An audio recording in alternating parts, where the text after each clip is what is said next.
નમસ્કાર વિદ્યાર્થી મિત્રો, આલ્ફા વિદ્યા સંકુલ વતી આપનું હાર્દિક સ્વાગત કરું છું. જોઈએ વિદ્યાર્થી મિત્રો, આગળનો પ્રશ્ન કંઈક આવો છે કે પાનફૂટીમાં વાનસ્પતિક પ્રજનન સમજાવો. વાનસ્પતિક પ્રજનન યાની કે વનસ્પતિમાં થતું પ્રજનન.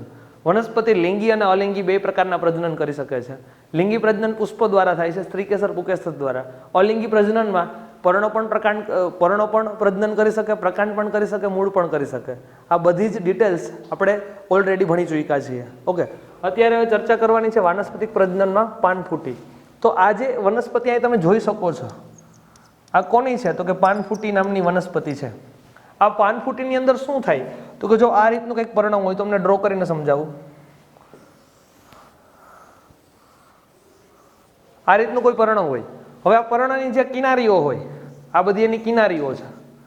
આ કિનારીના ભાગમાંથી શું થાય? તો કે નવી કલિકાનું નિર્માણ થાય, નવા પર્ણનું નિર્માણ થાય. જો નવો છોડ ઉત્પન્ન થાય, તમે જોઈ શકો છો.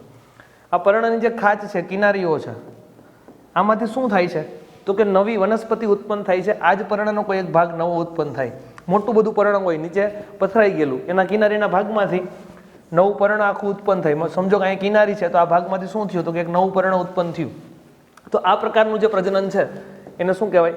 પાનફૂટીની અંદર પ્રજનન. આ વાનસ્પતિક પ્રજનન. આમાં તમને એવું પણ પૂછાય કે પર્ણફૂટીમાં સમજાવો. પાનફૂટીની જગ્યાએ એવો શબ્દ આપે, પર્ણફૂટીમાં પ્રજનન સમજાવો. અથવા તમને એમ પણ પૂછાય કે પર્ણ દ્વારા કઈ રીતે વાનસ્પતિક પ્રજનન થઈ શકે છે. તો એમાં એક્ઝામ્પલમાં પાનફૂટી લખી અને આપણે સમજાવી શકીએ. તો ખૂબ જ ઇઝી પ્રશ્ન હતો, સાવ નાનો પ્રશ્ન હતો, તમને ક્લિયર થયો હશે. Thank you so much.